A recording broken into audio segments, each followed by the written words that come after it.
Hi, I'm Diane Dayton, backstage at Berks, catching up with artists scheduled at the 34th Annual Boscov's Berks Jazz Fest. Find out about their shows and what's going on in their lives. And if you like this cast, please share it. Thanks for joining me.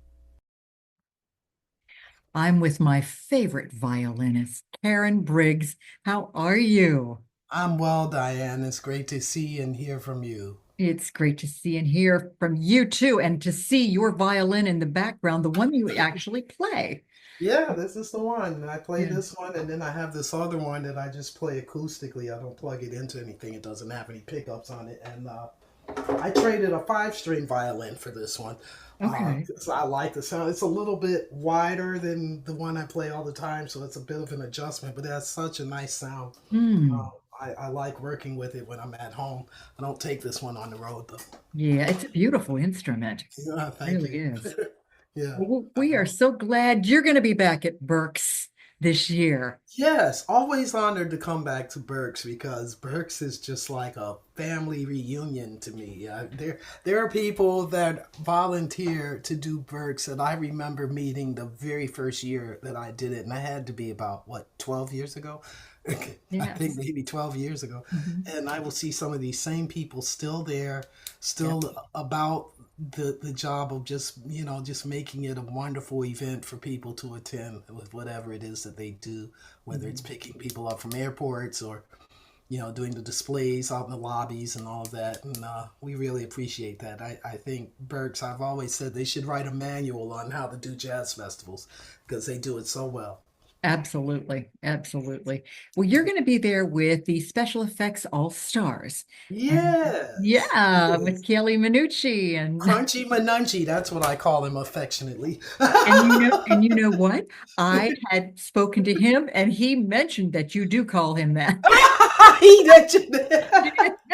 Well, you know what he does with me is see now that I'm in the South, this is where they really mess up my name. They take an entire syllable out of my name. In the South, my name is Karen Briggs.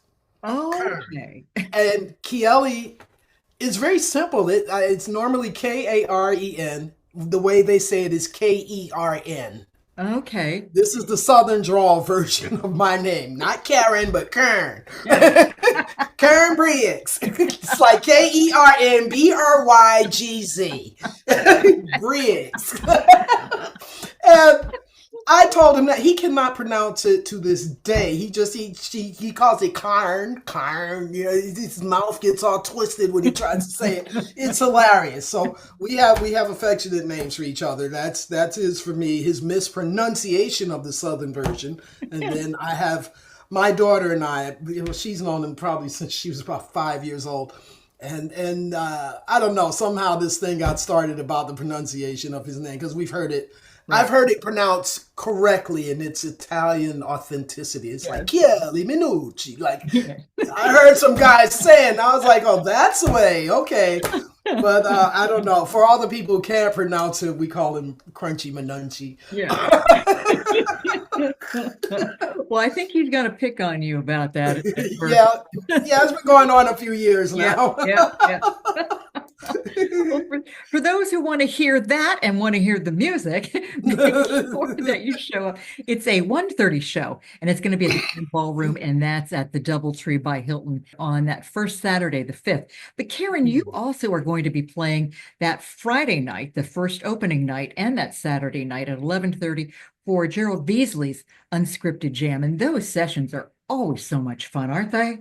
They really are. I've been doing them for quite a while there, and they're always fun. They're always different and very spontaneous. And man, I remember. I think the very first one I did, not Gerald Beasley, Gerald, the saxophone player, Oh, Albright, right, right. was on that session. And I remember we were sitting backstage, and they were contemplating doing giant steps, and everybody got real quiet.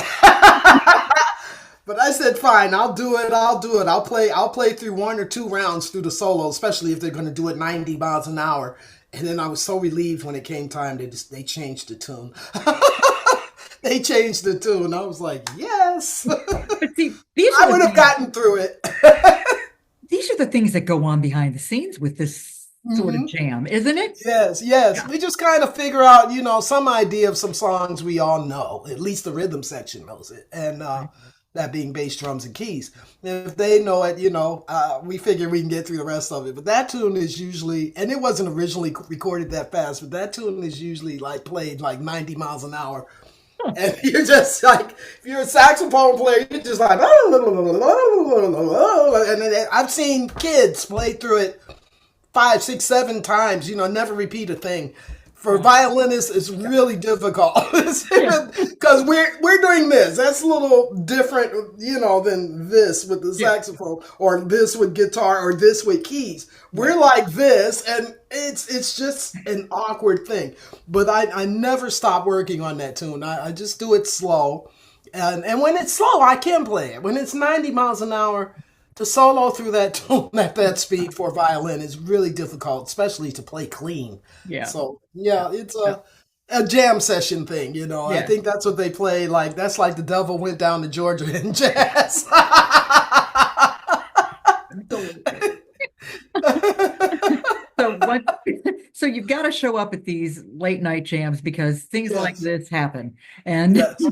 and you want to be a part of it because it'll never happen again the same way. That's right, and it never will. And I just make sure that I try to sleep as late in the day as I can so I'm wide awake There you when we go. get there because it's so late. I used to come to these things from Los Angeles, Oh my. which made it somewhat easier because they're 3 hours behind. Yes. But I still always felt tired. I think last time I did, I really felt tired because I was living on the East Coast by then. So, Right. I have to plan my sleeping schedule in accordance with it. But the people always turn out, and they're so. Mhm.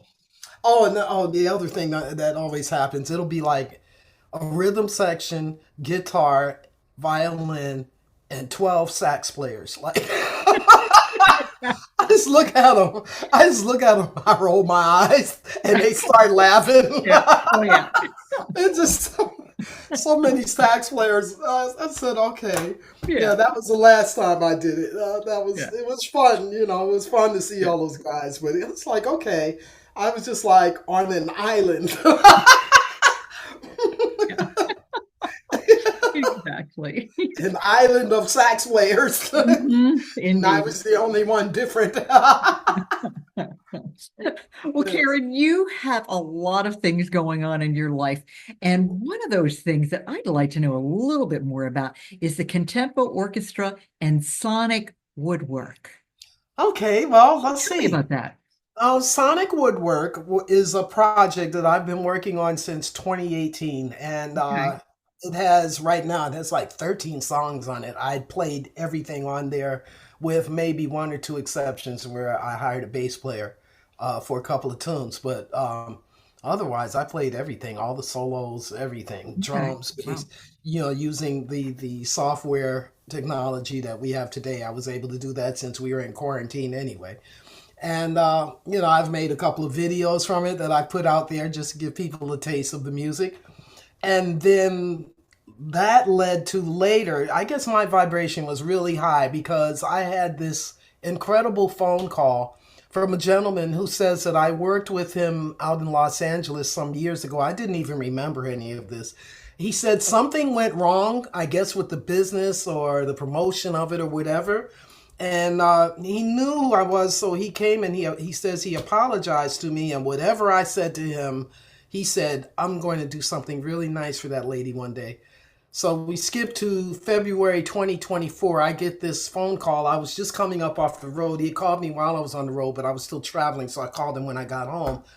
And this guy gave me the kind of budget that would be a really great down payment on a house and asked me to produce a concert of which I curated all the talent, booked all the hotels, all the flights, handled all the hospitality, the ground transportation, everything you could think of, the music, the charts, hiring all the musicians, paying all the musicians, the accounting, to perform at this place called the Stockbridge Amphitheater, which is in Stockbridge, Georgia, about 30 minutes or so outside of Atlanta. Beautiful amphitheater.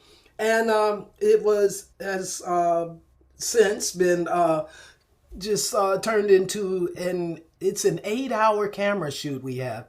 We have Hmm. interviews. There was Phil Perry, Chieli Minucci did it. Jasmine Gent did it. Olita Adams did it. Brian Bromberg, who I met for the first time at Berks, and I love his playing, so I called him to do this. And yeah, I had some wonderful musicians. We were a 12-piece orchestra with a string quartet included in that 12 pieces. So Oh, that included Gerald Damian. We had Darin Santa Maria, who is from Cuba, an incredible violinist who plays music in the style of her country, the cultural style of her mhm. country, which is really something to see. Yeah. And had a lot of features. Sonny Emery on drums. Just incredible musicianship. People I've always wanted to work with. Hmm. My good friend Noriko played keyboards. I had two keyboardists. Munyungo Jackson played percussion. And this was all recorded on video. And so, what we're doing now, we're in the stages of editing that video and mixing the sound. And Mm. we have a great deal of interest from some pretty good sources like PBS, as well as a few others. So, we're just trying to get through the editing process and get that out there. And it will include some of the material from Sonic Woodwork. But I have to say, because I did not have a team and had to handle all of this by myself, I think my performances suffered the most. Yeah, I liked everybody's performance better than mine. I handled wardrobe too. That was another thing. I had somebody make something to unify us, and Mhm. they created a wardrobe for me as well. And man, by the time I got through doing this and just staying on top of it, it was like, okay, not again. Not, I That's would one. not want to do this by myself again. Yeah. I'll put it that way. But I did do it, and I accomplished it. I believed that I could do it, and I got through it with on skills that I had already had from being a musician all the years I had been. So I'm really Yeah. happy about this project. It's Good. looking really good, and the entertainers who were there were just amazing. I mean, just amazing. And even Phil Perry, I think I first really spent time with him at Berks as well. Yeah, Yeah. yeah. He's another one. I met him at Berks, and we talked for a while. Yeah. While we were there. So that's how I got to know him. So he came and did it as well. So we're just looking forward to getting this out there and just getting through the editing first. Just getting through that process, and then eventually it will be shown on PBS or one of those entities. We're pretty sure PBS is going to be. That sounds great. Well, that's Yeah. one thing I love about Berks too. You talked about these relationships that formed from there, and Yes. that's Yes. that's really a good thing that this festival does in bringing together uh, musicians with musicians as well as the public too. Yes. But it's like all the festivals are like that to a degree, but this one has something special. It's hard to say what it is. It's just so much more homely in Mm, the way, just very down to earth, the whole environment. yeah. Everybody just feels really friendly and natural and happy to be there.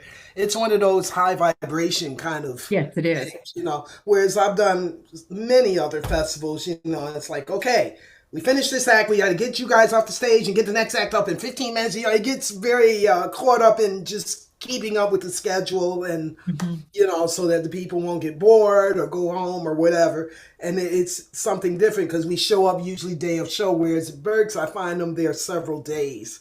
So Yeah, we actually get a chance to intermingle with people yeah, and break bread with people and yeah, in ways that we don't always get to do at other festivals. A lot of us are in the same hotel. We run yeah, into each other, yeah, so it's just a different thing. And I love it. I love the way they do it. yeah. You get to hang, and that's a really good Yes, thing too. yes, So we yes. don't want to miss you when you come in that first weekend. You'll be with Special Effects All Stars, and that's that Saturday, April 5th. And make sure you catch Karen then, of course, the night before, and actually on Saturday night when all that fun stuff is happening with Unscripted Jazz Jam with Gerald Beasley. I Yeah. love Gerald. Oh, yeah. Gerald's incredible. His Yeah. wife too, Roxanne. They're just an Absolutely. incredible jazz couple. They're just they have a lot of meaning for me to see the dedication they have to the genre. Yeah. Not to mention his awesome playing. Uh, Absolutely. Great people. I met them at Berks as well. Of course, and there you go. And that's Yep. what it's all Yep. about. Yes. Well, thank you for Yes. taking time today, Karen. And we can't Sure. wait to see you when you come back to Berks again. And it's just going to I'm certainly looking forward to that. You know I am, and I'll be see you there. absolutely.